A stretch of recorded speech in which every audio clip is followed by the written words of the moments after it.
कौन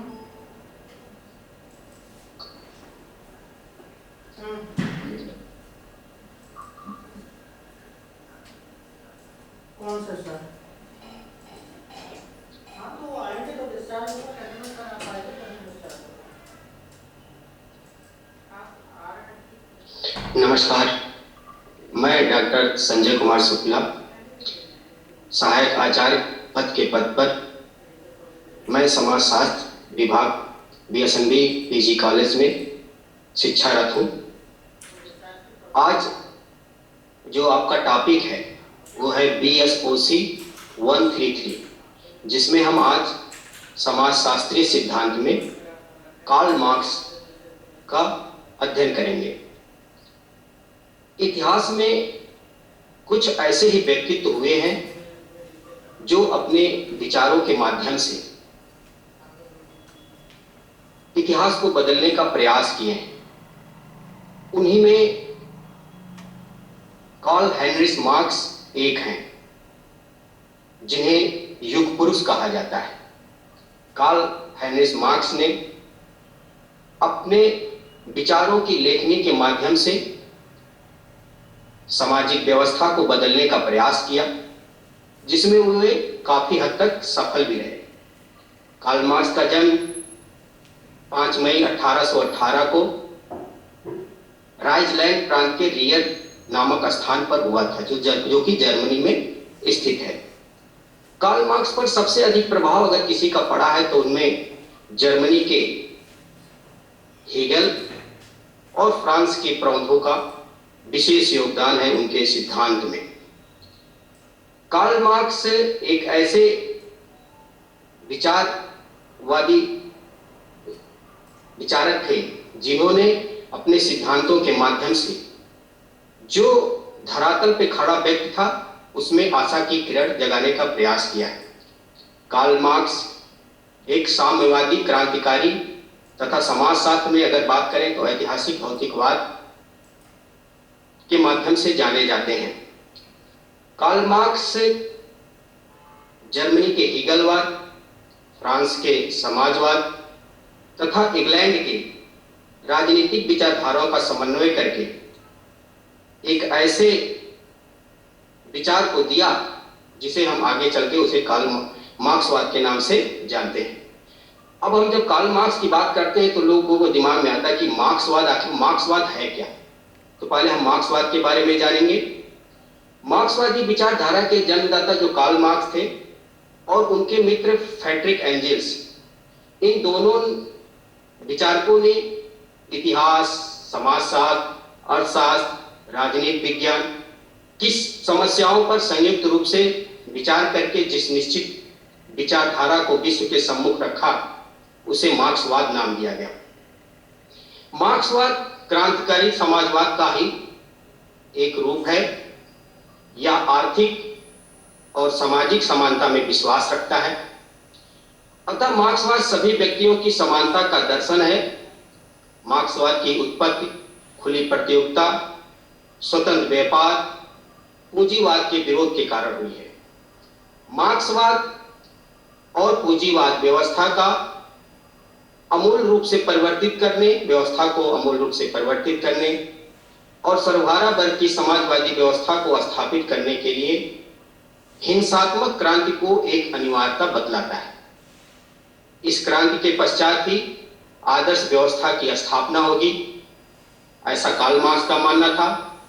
और वो व्यवस्था वर्गहीन होगी, संघर्ष विहीन होगी और शोषण विहीन राज्य के रूप में हमको दिखाई देगी।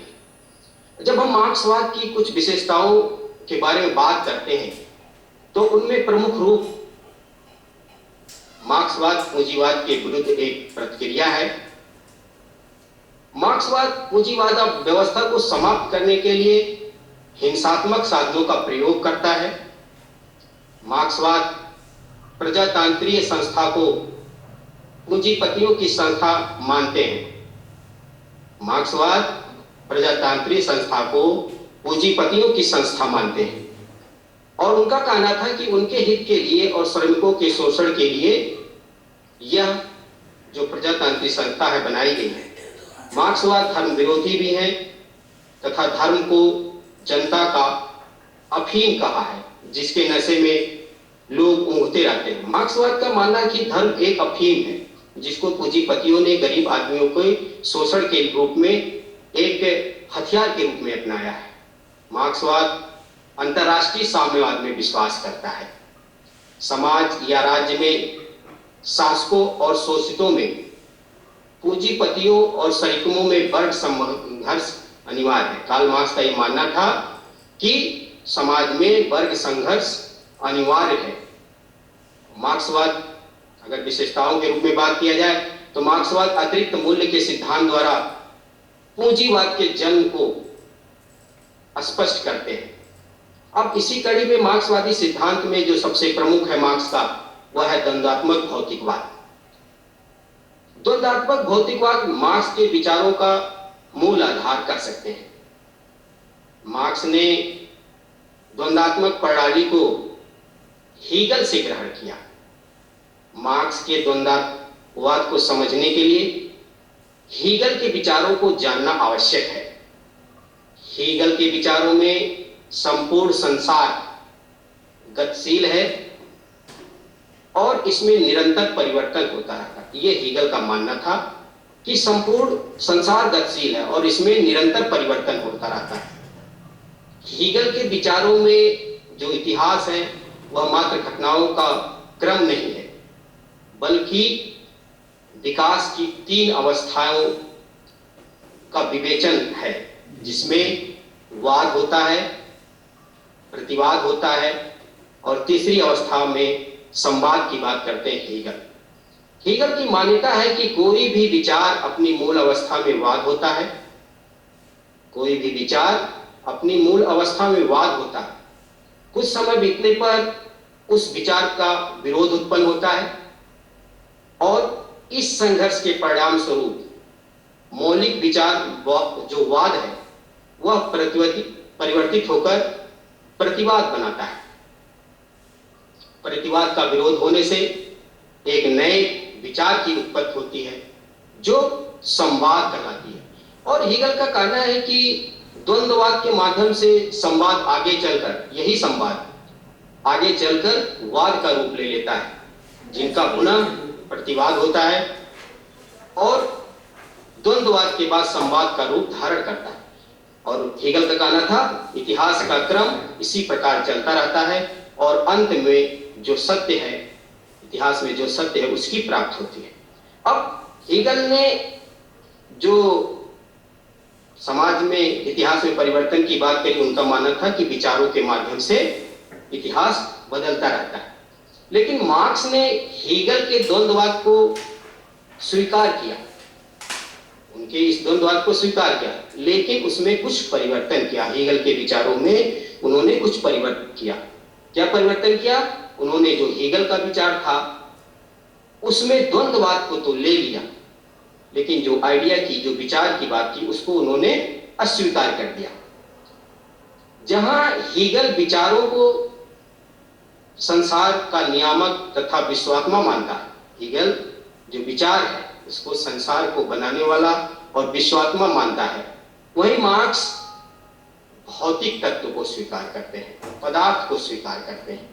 मार्क्स का मानना है कि द्वंद्ववाद का आधार विश्वात्मा या विचार न होकर पदार्थ ही है, या भौतिक संसार या भौतिक पदार्थ ही संसार का आधार है। पदार्थ विकासमान है और उसकी गति जो है निरंतर विकास की ओर है। विकास द्वंद्वात्मक रीत से होता है, जिसमें यह इस द्वंद्वात्मक में वाद होता है, प्रतिवाद होता है और संवाद के आधार पर ही विकास हमेशा गतिमान रहता है। मार्क्स के विचारों में जो पूंजीवाद है वह वाद का रूप है, जहां 2 वर्ग पूंजीपति और श्रमिक हैं, जिसमें आप कह सकते हैं कि एक धनवान है और दूसरा निर्धन है। इन दोनों के हितों में आपसी टकराव है, विरोधाभास है, विरोध है। इन विरोधी वर्गों में ही संघर्ष होना आवश्यक है, ऐसा कार्ल मार्क्स का मानना था। कि जो पूंजीपति है, जिसको उन्होंने बुर्जुआ और जो श्रमिक वर्ग है जिसको उन्होंने सर्वहारा कहा इसमें इन दोनों वर्गों में संघर्ष होना आवश्यक है। और इस संघर्ष में क्या होगा, श्रमिकों की विजय होगी और सर्वहारा वर्ग अर्थात श्रमिक वर्ग का अधिनायकवाद स्थापित होगा। यह प्रतिवाद की अवस्था है। इन दोनों अवस्थाओं में से एक तीसरी व नई अवस्था या स्थिति उत्पन्न होगी जो साम्यवादी समाज की होगी। इस स्थिति में कार्ल मार्क्स का मानना था कि न तो वर्ग रहेंगे, न वर्ग संघर्ष होगा और न राज्य आवश्यकता अनुसार समाज से प्राप्त करेगा। यह तीसरी स्थिति संवाद की स्थिति होगी। अब आपको जहां द्वंद्वात्मक भौतिकवाद को कार्ल मार्क्स ने हीगल से लिया, हीगल ने विचारों के माध्यम से समाज को बदलने की बात करी, वहीं पर कार्ल मार्क्स ने कहा कि हीगल का जो विचारात्मक आदर्शवाद है वह समाज को बदलने में सहायक नहीं है। समाज को बदलने के लिए जो भौतिकवादी चीजें हैं, जो पदार्थ है, वही समाज को बदल सकता है। इसीलिए एक स्थान पर कार्ल मार्क्स ने कहा कि हमारे गुरु शीर्ष के बल खड़े थे जिसको हमने पैर के बल खड़ा कर दिया। ये इनका द्वंद्वात्मक भौतिकवाद है। द्वंद्वात्मक भौतिकवाद समाज की समस्याओं को, घटनाओं को देखने का एक नजरिया है जिसको हीगल ने विचारों के माध्यम से देखा, उसी को कार्ल मार्क्स ने पदार्थों के माध्यम से देखने का प्रयास किया। अब द्वंद्वात्मक भौतिकवाद की कुछ आलोचनाएं भी हुई जिसमें इसमें यह कहा गया, मार्क्स द्वारा जो प्रतिपादित दर्शन का आधार द्वंद्वात्मक भौतिकवाद है, किंतु इसमें इतने महत्वपूर्ण सिद्धांत का कहीं भी जो ये द्वंद्वात्मक भौतिकवाद था, इस महत्वपूर्ण सिद्धांत का मार्क्स ने कहीं भी विस्तृत रूप में वर्णन नहीं किया है। मार्क्स ने हीगल के जो अध्यात्मवाद के स्थान पर भौतिकवाद का समर्थन किया है। मार्क्स का मानना है कि समाज की प्रगति के लिए संघर्ष व क्रांति का होना आवश्यक है, किंतु अगर आप बात करें तो सत्य यह जान पड़ता है कि समाज का जो विकास होगा, प्रगति होगी, वह शांति काल में ही दिखाई देती है समाज के विकास को। तो हमने अभी द्वंद्वात्मक भौतिकवाद के बारे में बात करी जो मार्क्स का बहुत महत्वपूर्ण सिद्धांत माना जाता है, जिसमें उन्होंने हीगल के विचार को बदल के उसमें पदार्थ की बात करी, भौतिकता की बात करी। अब उसी कड़ी में हम आते हैं कार्ल मार्क्स का जो एक प्रमुख सिद्धांत है, इसीलिए इनको समाजशास्त्र में पढ़ा जाता है, क्योंकि मार्क्स समाजशास्त्री नहीं थे। कहा जाता है कि मार्क्स समाजशास्त्री नहीं थे। उनका जो ऐतिहासिक भौतिकवाद का सिद्धांत है, जो इतिहास की आर्थिक भौतिकवादी व्याख्या है, वह सबसे प्रमुख सिद्धांत समाजशास्त्र में माना जाता है। अब हम ऐतिहासिक भौतिकवाद के संदर्भ में बात करेंगे कि ऐतिहासिक भौतिकवाद मार्क्स के सिद्धांत का क्या आधार है, कहने का तात्पर्य क्या है। मार्क्स की विचारधारा में जो द्वंद्वात्मक भौतिकवाद की भांति इतिहास की जो आर्थिक व्याख्या का सिद्धांत है, जिसको हम ऐतिहासिक भौतिकवाद कहते हैं, वह बहुत महत्वपूर्ण ही सिद्धांत है। मार्क्स के विचार में इतिहास की सभी घटनाएं आर्थिक अवस्था में होने वाले परिवर्तनों का परिणाम मात्र है। कार्ल मार्क्स का मानना था कि जो इतिहास की सभी घटनाएं हैं वह जो आर्थिक अवस्था में होने वाले परिवर्तनों का परिणाम मात्र है। मार्क्स का मत है कि प्रत्येक देश में, मार्क्स का कहना था कि प्रत्येक देश में और प्रत्येक काल में जो सभी राजनीतिक, सामाजिक संस्थाएं, कला, रीति रिवाज, समस्त जीवन भौतिक अवस्थाओं व आर्थिक तत्व से प्रभावित होती हैं। मार्क्स अपनी आर्थिक व्याख्या के आधार पर जो मानव का इतिहास है उसकी 6 अवस्थाएं बतलाते हैं, जिसमें पहला क्या था? आदिम साम्यवादी अवस्था। इस अवस्था में मार्क्स कहते हैं कि इसमें वर्ग विहीन समाज था, इसमें कोई वर्ग नहीं था। क्यों? क्योंकि जो सामाजिक विकास की यह पहली अवस्था थी, इसमें जो जीविकोपार्जन के तरीके थे वह बहुत ही सरल थे। जैसे शिकार करना, मछली मारना, जंगलों से कंदमूल एकत्रित करना, ही इनका मुख्य व्यवसाय था। भोजन प्राप्त करने व जंगली जानवरों से अपनी रक्षा करने के लिए ही मनुष्य क्या करता था, समूह में झुंड बनाकर साथ रहता था। इस अवस्था में जो उत्पादन के साधन थे, जो मोड ऑफ प्रोडक्शन थे, वह समस्त समाज की सामूहिक संपत्ति हुआ करते थे। मतलब जो ये आदिम साम्यवादी अवस्था थी, इसमें जो उत्पादन के साधन थे उसमें समस्त समाज की जो सामूहिक संपत्ति मानते थे। सब लोग मिलकर एक साथ उसको उपभोग करते थे। इस अवस्था में कार्ल मार्क्स का मानना था कि जो निजी संपत्ति उसका कोई महत्व नहीं था। ना ही इस अवस्था में कोई शोषक था, ना ही कोई शोषित। इसमें सब मनुष्य समान थे। इसलिए ही मार्क्स ने इस अवस्था को साम्यवादी अवस्था कहा है। जब दूसरी अवस्था आती है उसको कहते हैं दासत्व या दास की अवस्था, दासता की अवस्था। इस दूसरी अवस्था में कार्ल मार्क्स का कहना था कि पहली अवस्था के बाद जब दूसरी अवस्था आती है तो इसमें धीरे धीरे करके भौतिक परिस्थितियों में परिवर्तन दिखाई देता है। जो पहली अवस्था में लोग जंगलों में रहने थे, मछली पकड़ने का काम करते थे, इस अवस्था में आकर व्यक्ति खेती करना, पशुपालन करना, दस्तकारी करना प्रारंभ कर देता है। दास अवस्था में खेती करना, पशुपालन करना और दस्तकारी करना प्रारंभ कर देता है। इससे समाज में निजी संपत्ति के विचारों का उदय होता है। इसमें उत्पादन के साधनों जैसे भूमि आदि पर अधिकार कर लिया जाता है। वे और जो भूमि पर अधिकार कर लेते हैं उन्हें स्वामी कहलाते हैं। जो व्यक्तियों से बलपूर्वक काम करवाने लोग जो जिससे काम करवाते हैं वह दास कहलाते हैं। इसीलिए दो वर्ग, यहीं से कार्ल मार्क्स का मानना था कि वर्ग व्यवस्था का आधार यहीं से शुरू होता है। जो भूमि पर काम करवाते हैं वह स्वामी कहलाते हैं और जो बलपूर्वक काम कराते हैं उसको क्या कहते हैं, दूसरा वर्ग दास। समाज में स्वामी और दास दो वर्गों में विभाजित हो जाता है।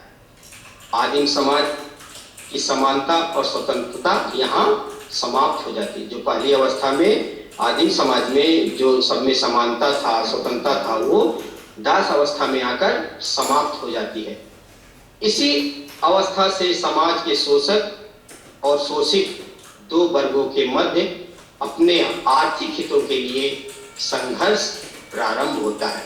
तो हमने दो अवस्थाएं जानी, एक आदिम, दूसरा दासत्व। अब तीसरी अवस्था जो आती है जिसको बोलते हैं कार्ल मार्क्स सामंतवादी अवस्था। इस अवस्था में उत्पादन के साधनों में और अधिक उन्नति दिखाई देती है। पत्थर के औजारों और धनुष बाण से निकलकर यहाँ पर लोहे के हल आदि का चलन शुरू हो जाता है।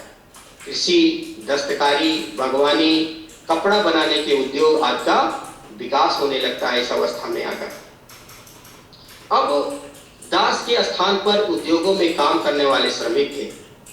भूमि और उत्पादन के अन्य साधनों पर तथा कृषि पर जिनका आधिपत्य था उन्हें क्या कहा गया, जागीरदार कहा गया या सामंत कहा जाता था।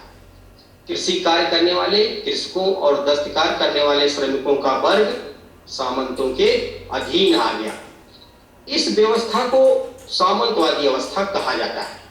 मार्क्स का कहना था कि इस अवस्था में भी सामंतों तथा किसी दस्तकारों के आर्थिक हितों में परस्पर संघर्ष चलता रहता है और इसी संघर्ष के परिणाम स्वरूप एक नई अवस्था आगे निकल कर आती है जिसको उन्होंने पूंजीवादी अवस्था कहा।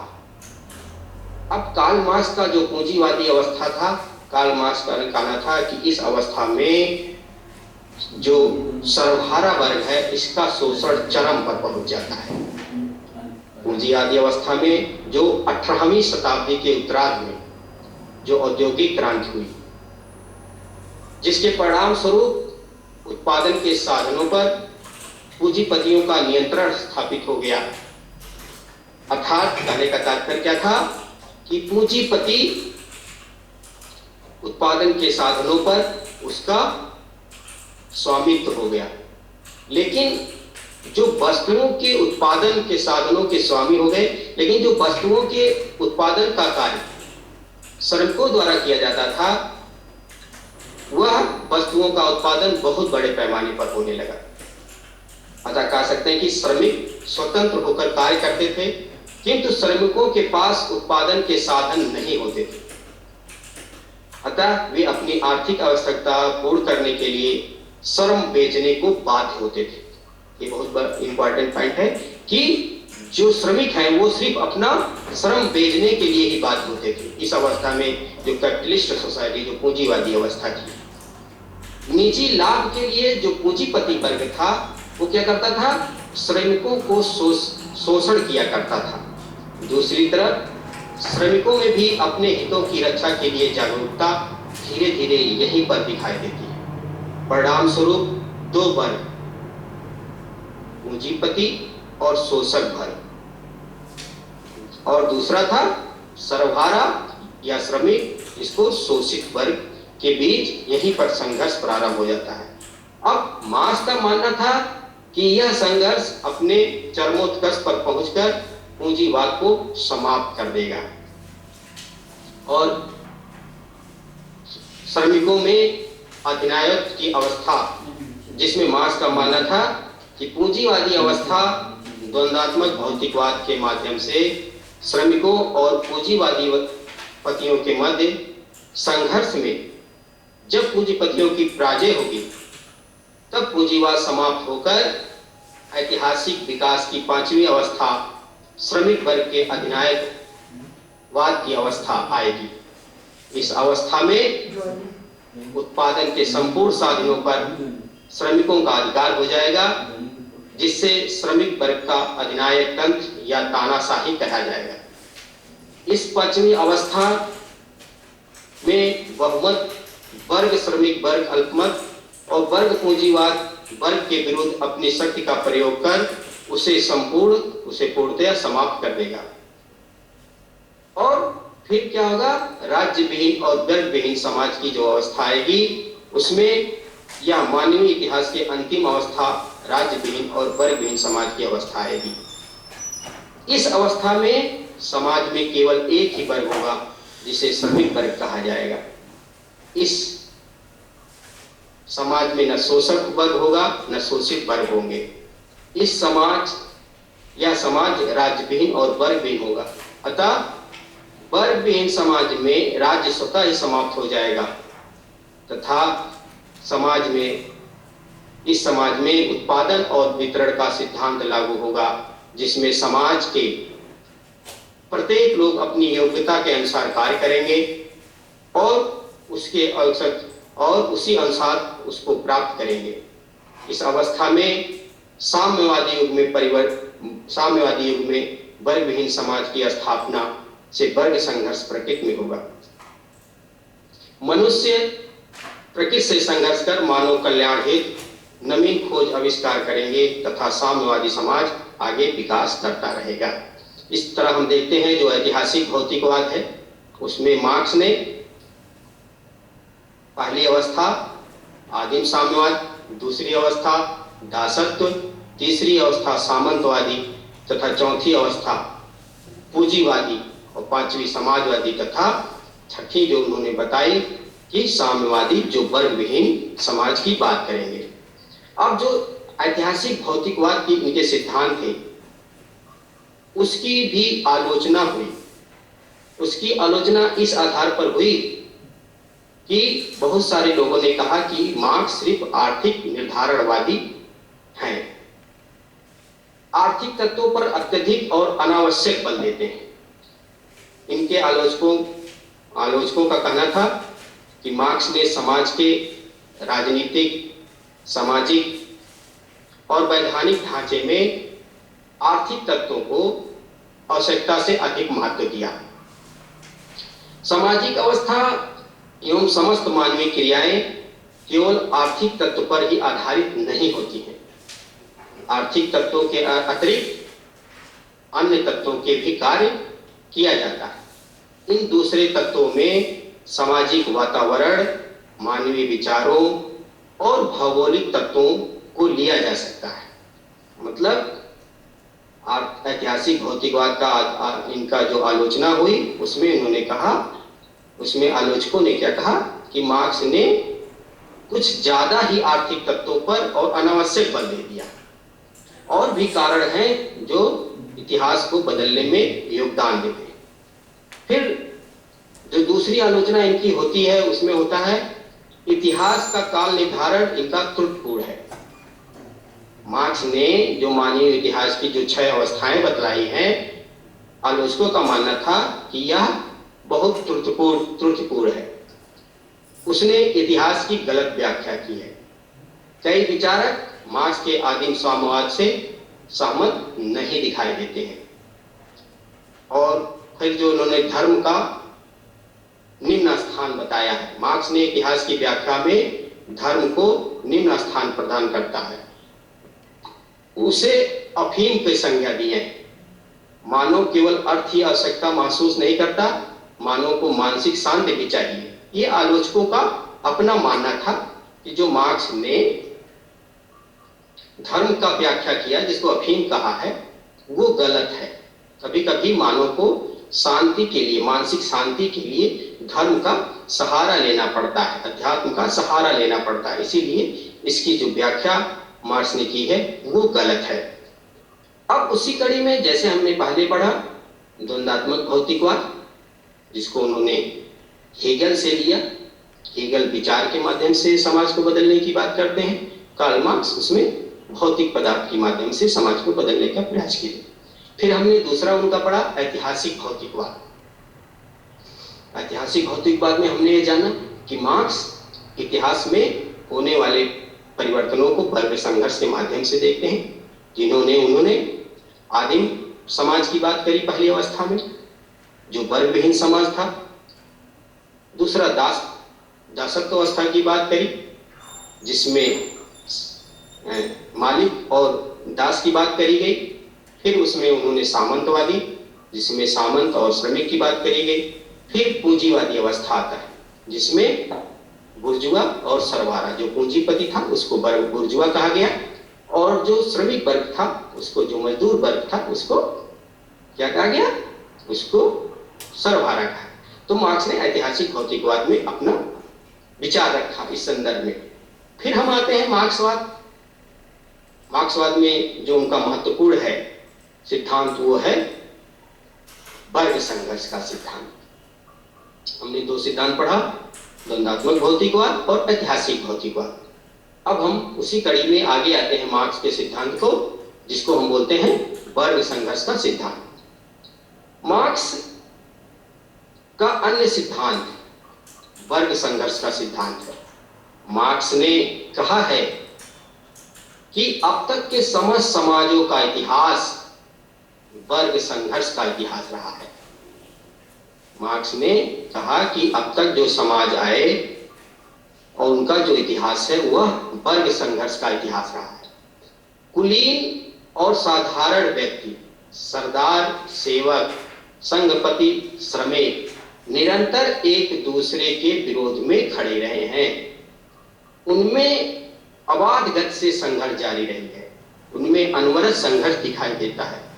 मार्क्स ने इससे यह निष्कर्ष निकाला कि आधुनिक काल में पूंजीवाद के विरुद्ध श्रमिक संगठन, जो श्रमिक है, जो सर्वहारा है, वह संगठित होकर पूंजीवादी व्यवस्था को समाप्त कर देंगे तथा सर्वहारा वर्ग की जो तानाशाही है वह स्थापित हो जाएगी। मार्क्स ने वर्ग संघर्ष के सिद्धांत में कहा कि इतिहास आज तक का वर्ग संघर्ष विद्यमान रहा है इतिहास में। मार्क्स के वर्ग संघर्ष सिद्धांत की बात करें तो उसमें भी आलोचना दिखाई देती है। कुछ विचारक मार्क्स के वर्ग संघर्ष सिद्धांत की आलोचना करते हैं। उसमें आलोचना में कहा गया है कि कार्ल मार्क्स का जो वर्ग संघर्ष के सिद्धांत में जो इतिहास के संदर्भ में दृष्टिकोण है वह गलत है। क्या गलत है? कि जो सामाजिक जीवन का आधार संघर्ष उन्होंने बताया उन्होंने कहा यह गलत है। वास्तव में होना क्या चाहिए? सामाजिक जीवन का आधार सहयोग होना चाहिए। सहयोग के माध्यम से ही समाज आगे बढ़ेगा। मार्क्स ने जो यह घोषणा की कि छोटे छोटे पूंजीपति समाप्त हो जाएंगे, लेकिन देखने पे ऐसा प्रतीत नहीं होता है। क्यों नहीं होता है? क्योंकि ये पूंजीपति और विकसित होते गए। मार्क्स ने समाज में जो केवल 2 वर्ग की बात कही है, जबकि आधुनिक युग में 2 वर्ग की बात कहीं नहीं है। जबकि आधुनिक में 2 वर्ग के बीच एक महत्वपूर्ण और विशाल वर्ग है जिसको हम मध्यम वर्ग कहते हैं। अब उसी कड़ी में हम पढ़ते हैं कार्ल मार्क्स का एक महत्वपूर्ण सिद्धांत है जिसको हम अतिरिक्त मूल्य का सिद्धांत कहते हैं। अतिरिक्त मूल्य का सिद्धांत उन्होंने अपनी पुस्तक दास कैपिटल, जो 1867, 1885 और 1894 में लिखी गई थी। मार्क्स ने अपनी जो पुस्तक है दास कैपिटल, जिसको साम्यवादियों का बाइबिल कहा जाता है, उसमें अतिरिक्त मूल्य सिद्धांत की विवेचना उन्होंने बहुत विस्तार से की है। मार्क्स का मानना है कि पूंजीपति क्या करता है? श्रमिकों को उनका उचित पारिश्रमिक न देकर उनके श्रम का जो संपूर्ण लाभ है वह स्वयं हड़प लेता है। मार्क्स का मानना था कि किसी भी वस्तु का मूल्य इसलिए होता है क्योंकि इनमें मानवीय श्रम लगा होता है। अगर हम दूसरे शब्दों में इसी की बात करें कि वस्तु के मूल्य का निर्धारण उस श्रम से होता है जो उस वस्तु के उत्पादन पर लगाया जाता है। जिस वस्तु पर श्रमिक अधिक श्रम लगाता है उसका मूल्य अधिक, और जिस वस्तु के उत्पादन पर कम श्रम लगता है उसका मूल्य कम होता है। इस प्रकार अगर हम मार्क्स के विचार की बात करें कि किसी वस्तु का वास्तविक मूल्य वह होता है जो उस पर व्यय किए गए श्रम के बराबर होता है, किंतु जब वह वस्तु बाजार में बिकती है तो वह और अधिक मूल्य में बेची जाती है। इस प्रकार मार्क्स का कहना था कि जो वस्तु के बाजार मूल्य व वास्तविक मूल्य में अंतर है वह क्या होता है? वह पूंजीपति स्वयं हड़प लेता है। मार्क्स का कहना था कि जो धन पूंजीपतियों द्वारा अपने पास रख लिया जाता है वही धन अतिरिक्त मूल्य कहलाता है। जैसे स्वयं मार्क्स के अगर शब्दों में बात करें तो अतिरिक्त मूल्य इन दोनों मूल्यों का अंतर है, जिसे श्रमिक पैदा करता है और जिसे वह वास्तव में प्राप्त करता है। इस प्रकार अगर हम बात करें कार्ल मार्क्स के अतिरिक्त मूल्य के सिद्धांत की, तो जो वास्तविक मूल्य है और जो विक्रय मूल्य है उसमें जो अंतर है वही अतिरिक्त मूल्य है। इस संबंध में मार्क्स ने कहा है कि यह वह मूल्य है जिसे पूंजीपति श्रमिकों के खून पसीने की कमाई पर प्राप्त करता है, वसूल करता है। अतिरिक्त मूल्य सिद्धांत कार्ल मार्क्स के दास कैपिटल में बताया गया है, और फिर उसका मानना था कि जो ये अंतर है श्रम और जो बाजार में बेचने का, उसी अंतर को उन्होंने अतिरिक्त मूल्य बताया है कार्ल मार्क्स ने। अतिरिक्त मूल्य के सिद्धांत की आलोचना भी यहाँ होती है। आलोचकों का कहना है कि मार्क्स ने उत्पादन का एकमात्र साधन श्रम को माना है, जबकि यह सर्वविदित है कि श्रम के अतिरिक्त भी, जैसे भूमि है, पूंजी है, संगठन है, उद्यम भी महत्वपूर्ण साधन है। महत्वपूर्ण साधन है। उत्पादित वस्तु द्वारा प्राप्त लाभ को इन सभी साधनों पर वितरित करना उचित है।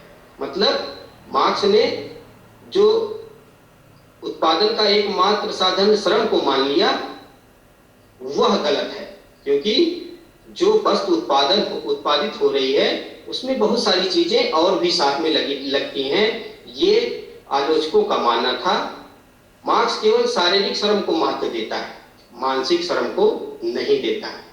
पूंजीपति अतिरिक्त मूल्य का प्रयोग मशीन लगाने व अन्य साधनों के उपयोग में करता है, किंतु वह यह भी कहता है कि मशीनों व कच्चे माल से कोई अतिरिक्त मूल्य प्राप्त नहीं होता है, यह तो श्रमिकों के श्रम से प्राप्त होता है। मार्क्स के ये दोनों विचार परस्पर विरोधी हैं। तो अतिरिक्त मूल्य के सिद्धांत में हमने पढ़ा कि जो मार्क्स का जो दास कैपिटल में देते हैं, जिसमें उनका मानना था कि पूंजीपति क्या करता है, श्रमिकों के श्रम का उचित मूल्य नहीं देता है। मार्क्स इसको बहुत ज्यादा आगे रखे, लेकिन वहीं आलोचकों का कहना था कि सिर्फ श्रम ही किसी भी वस्तु के उत्पादन में अपना योगदान नहीं देता, उसके साथ बहुत सारी चीजें जुड़ी होती हैं, बहुत सारे दिमाग भी लगते हैं। भूमि, पूंजी, संगठन और एक उद्यम को खड़ा करने के लिए पूंजीपति के पास बहुत सारे और भी साधन लगते हैं। फिर कार्ल मार्क्स का जो एक और सिद्धांत है जिसको हम पढ़ेंगे, उसमें है सर्वहारा वर्ग का अधिनायकवाद। इसमें कार्ल मार्क्स का मानना था कि द्वंदात्मक भौतिकवाद के सिद्धांत के अनुसार पूंजीवादी व्यवस्था में अंतर्निहित जो विरोधाभास, जो विरोधी स्वभाव के कारण क्या होता है कि पूंजीपति वर्ग में संघर्ष होना उनका कहना था कि अवश्यंभावी है। इस वर्ग संघर्ष में क्या होगा, श्रमिक वर्ग संगठित होकर पूंजीपति वर्ग पर भरपूर प्रहार करेगा। इस वर्ग संघर्ष में श्रमिक वर्ग संगठित होकर पूंजीपति वर्ग पर भरपूर प्रहार करेगा और रक्त क्रांति द्वारा पूंजीपति के समूल नष्ट कर देगा। सर्वहारा के अधिनायकवाद की जो विशेषताएं उनमें है कि मार्क्स का कहना था कि पूंजीवादी समाज में जो अल्पसंख्यक पूंजीपति वर्ग है वह क्या करता है, बहुसंख्यक श्रमिकों पर शासन करता है, जबकि श्रमिकों की तानाशाही में बहुसंख्यक श्रमिक वर्ग अल्पसंख्यक पूंजीपतियों पर शासन करेगा सर्वहारा के अधिनायकवाद में। इस प्रकार उनका कहना था कि जो यह पूंजीवादी शासन की तुलना में अधिक लोकतांत्रिक होगा। जो पूंजीपति करता है, श्रमिकों का शोषण करता है, उससे ज्यादा लोकतांत्रिक कब होगा, जब श्रमिकों की तानाशाही में जो बहुसंख्यक श्रमिक है वह अल्पसंख्यक पूंजीपतियों पर शासन करेगा, तो यह ज्यादा लोकतांत्रिक होगा। यह कार्ल मार्क्स का मानना था। श्रमिकों के अधिनायकवादी शासन में और क्या कहते हैं कार्ल मार्क्स कि जो निजी संपत्ति है उसका उन्मूलन किया जाएगा और उत्पादन और वितरण के साधनों पर राज्य का एकाधिकार हो जाएगा। इसमें कार्ल मार्क्स का मानना था श्रमिक वर्ग के अधिनायकवाद में कि जो निजी संपत्ति है वो पूरी तरीके से उसका उन्मूलन हो जाएगा और उत्पादन और वितरण के साधनों पर राज्य का एकाधिकार हो जाएगा। श्रमिकों की तानाशाही में पूंजीपति वर्ग को बलपूर्वक दबा दिया जाएगा क्रांति के माध्यम से और उनको हटा दिया जाएगा, जिससे भविष्य में वह पुनः सिर ना उठा सके। ये इसीलिए इनको क्रांतिकारी साम्यवादी कहा जाता है कार्ल मार्क्स को। वो हमेशा क्रांति की बात करते हैं, वो किसी व्यवस्था को हटाने के लिए क्या कहते हैं कि हमेशा वर्ग संघर्ष की बात करते हैं। उसी कड़ी में उनका कहना था कि श्रमिकों की जो तानाशाही की स्थिति में राज्य एक संक्रमणकालीन व्यवस्था है। ये जो तानाशाही की स्थिति होगी इसमें राज्य का जो रोल है वो एक संक्रमणकालीन अवस्था है। इस संक्रमण काल में राज्य तो रहेगा, जो ये संक्रमणकालीन स्थिति आएगी इसमें राज्य तो रहेगा, किंतु जब पूंजीपति वर्ग को समूल रूप से नष्ट कर दिया जाएगा, अर्थात उनका कहने का मतलब ये था कि जब वर्गीय व्यवस्था समाप्त कर दी जाएगी तो राज्य अपने आप स्वयं समाप्त हो जाएगा। इसमें इनका ये बहुत महत्वपूर्ण था कि ये संक्रमणकालीन जो स्थिति चल रही है, एक स्थिति ऐसे आएगी जब पूंजीपति वर्ग जो है, कैपिटलिस्ट जो क्लास है, उसको पूरी तरीके से जब नष्ट कर दिया जाएगा क्रांति के माध्यम से, तो जो वर्गीय व्यवस्था है वो अपने आप से समाप्त हो जाएगी और राज्य अपने आप समाप्त हो जाएगा। इसी में एंजिल्स के शब्दों में अगर हम कहें, एंजिल जो इनके परम मित्र थे, जो इतिहास में इनकी दोस्ती अजर अमर मानी जाती है, जो एंजिल्स के साथ मिलकर इन्होंने बहुत सारी बुकें लिखी, जैसे होली फैमिली 1845 में इन्होंने लिखा, द होली फैमिली। इसमें इन्होंने सर्वहारा वर्ग की बात करी, जर्मन आइडियोलॉजी बात करी 1847 में। इसमें इन्होंने ऐतिहासिक भौतिकवाद की। इसी संदर्भ एंजल्स कार्ल मार्क्स का बहुत परम मित्र था और उसने बहुत सहयोग किया कार्ल मार्क्स का, क्योंकि कार्ल मार्क्स एक ऐसे विचारक थे जो कभी अस्थायित्व नहीं प्राप्त कर पाए।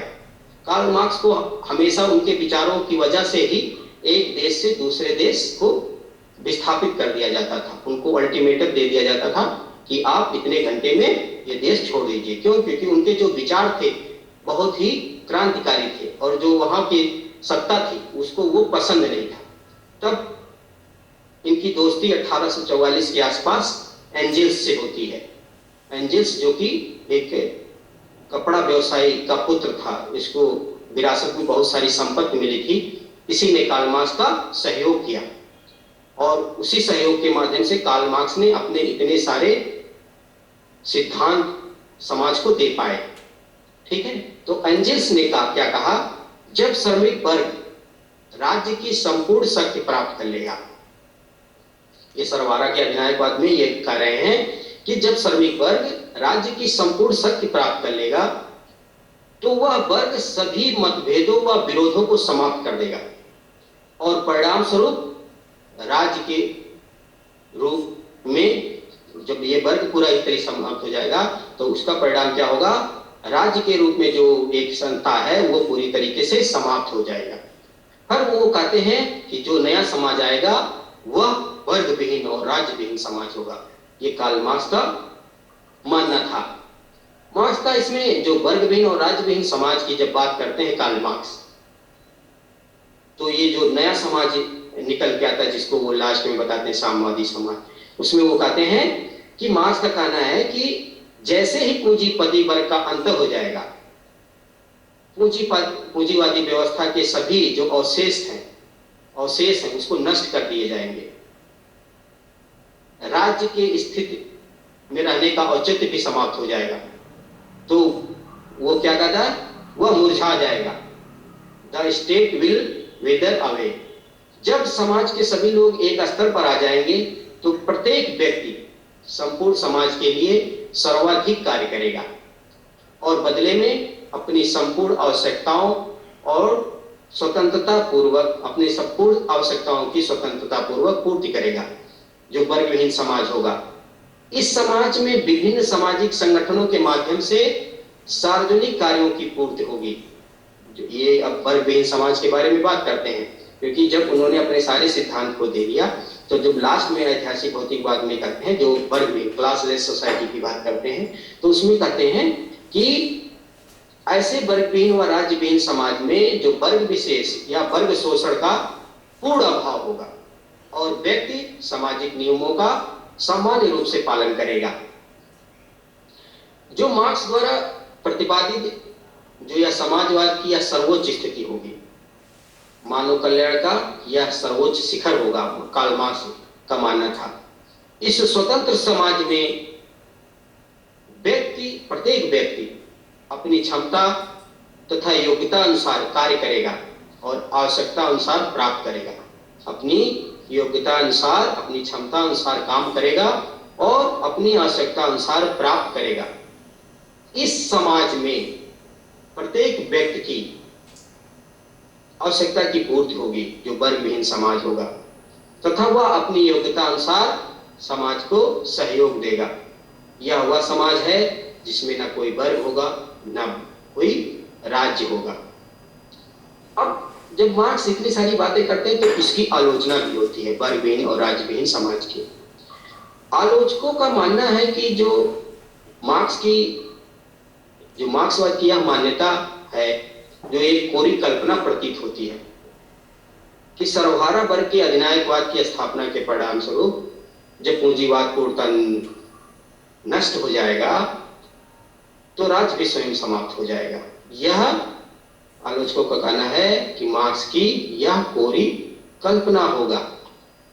क्यों? क्योंकि इस प्रकार एक वर्ग, और उनका कहना था इस प्रकार एक जब राज्य ही समाप्त हो जाएगा तो एक वर्गहीन समाज स्थापित हो जाएगा। परंतु आलोचकों को कहना मानना था कि परंतु पूरा अनुभव यह बताता है कि साम्यवादी देशों में भी राज्य समाप्त होने के स्थान पर पूर्व की अपेक्षा और अधिक सुदृढ़ एवं सशक्त होते जा रहे हैं। जो कार्ल मार्क्स कह रहा है कि राज्य समाप्त हो जाएगा, आलोचकों का कहना है कि ऐसा हो ही नहीं सकता, कि जब साम्यवादी हम देशों की बात करें तो राज्य अधिक सुदृढ़ और सशक्त है और अस्थायी होते जा रहे हैं, उनके स्वयं समाप्त होने की संभावना भी नहीं है। जैसे रूस और चीन अपनी सीमा का विवाद नहीं सुलझा सके, इन राज्यों के उच्चाधिकारी साम्यवादी दल के उच्च नेता, सैनिक व प्रशासनिक अधिकारी बहुत व्यापक अधिकारों का उपभोग करते हैं। सुरक्षा तथा पुलिस अधिकारी अपनी मनमानी के लिए बदनाम है। इस संदर्भ में स्टालिन ने कहा था कि समाजवादी राज्य एक नए प्रकार का राज्य है और इसलिए इसकी समाप्ति का प्रश्न ही नहीं उठता। तो कार्ल मार्क्स का जो वर्गहीन और राज्यहीन समाज की अवधारणा थी, जो उनका एक सोचने का नजरिया था कि क्रांति के बाद एक जो नया समाज आएगा वो वर्गहीन और राज्य समाज होगा, उसको आलोचकों का ये कहना था कि यह एकमात्र कोरी कल्पना है, ये कभी समाप्त नहीं हो सकती। क्योंकि जो साम्यवादी देश है जैसे रूस और चीन, उसमें राज्य तो और आगे बढ़ता जा रहा है। अभी तक वो अपने सीमा संबंधी विवाद भी नहीं सुलझा पाए। ठीक है, अब मार्क्सवाद की आलोचना में या जो उसके पक्ष और विपक्ष में तर्क होता है, उसमें जो दिया गया, उसमें लोगों जो आलोचक है, जो विपक्ष है उसका, वो उनका कहना था कि ये जो पूरा मार्क्सवाद है उसका उद्देश्य अस्पष्ट है, मतलब स्पष्ट ही नहीं उसका उद्देश्य, वो कहना क्या चाह रहा है क्या नहीं कहना चाह रहा। मार्क्सवाद की आलोचना का आधार उसके उद्देश्य की अस्पष्टता है। जो विपक्ष में तर्क दिया जाता है, जो आलोचक हैं कार्ल मार्क्स के, उनका कहना था कि जो मार्क्सवाद है उसकी जो हम आलोचना का आधार बताएंगे तो वो अपने उद्देश्य, जो उसका उद्देश्य है उसमें ही अस्पष्टता है। मार्क्सवाद क्या करता है, एक ऐसे समाज की कल्पना करता है जो वर्गहीन और राज्यहीन हो। इसका व्यवहारिक हल मार्क्सवाद ने आस्था रखने वाले देशों के पास भी नहीं है। जो वर्गहीन और समाजहीन की बात करता है कार्ल मार्क्स, वो कह रहा है जो मार्क्सवाद में आस्था रखते हैं उसमें भी ऐसी बात नहीं है। आज भी चीन में श्रमिक वर्ग की तानाशाही विद्यमान है, किंतु वहां अन्य वर्ग भी हैं। फिर जब दूसरी आलोचना की कहा जाती है, जो कार्ल मार्क्स कहता है मार्क्सवाद में कि हिंसा द्वारा सामाजिक परिवर्तन होगा, तो इसमें आलोचकों का कहना था कि मार्क्सवादी का जो दृष्टिकोण है कि सामाजिक परिवर्तन के लिए हिंसा आवश्यक है, लेकिन अगर देखा जाए समाज वही प्रगति कर आगे बढ़ा है जो बिना हिंसा के, जिसमें हिंसा ना हो, वही समाज आगे बढ़ पाया है। हिंसा किसी भी स्थिति में सर्वमान्य या वांछनीय नहीं हो सकती, हम उसको सही नहीं ठहरा सकते, क्योंकि हिंसा से समाज पीछे ही जाएगा। लेकिन मार्क्स का मानना था कि क्रांति के माध्यम से सामाजिक परिवर्तन आ जाए। आलोचकों का यह दूसरा आरोप था कि जो वो हिंसा की बात करता है, हमेशा हिंसा से सामाजिक परिवर्तन नहीं आता है। फिर जो वो मार्क्स कहता है मजदूरों की तानाशाही, जो खतरनाक स्थिति बताता है, अधिनायकवाद बताता है, तो उसमें आलोचकों का कहना था कि विश्व में जो शासक वर्ग विद्यमान है उनका तानाशाही के समान श्रमिकों की तानाशाही भी शासन का विकृत रूप है। तानाशाही किसी भी समाज का एक विकृत रूप है। फिर कार्ल मार्क्स के आलोचकों का मानना था कि जो लोकतंत्र के संदर्भ में मार्क्स का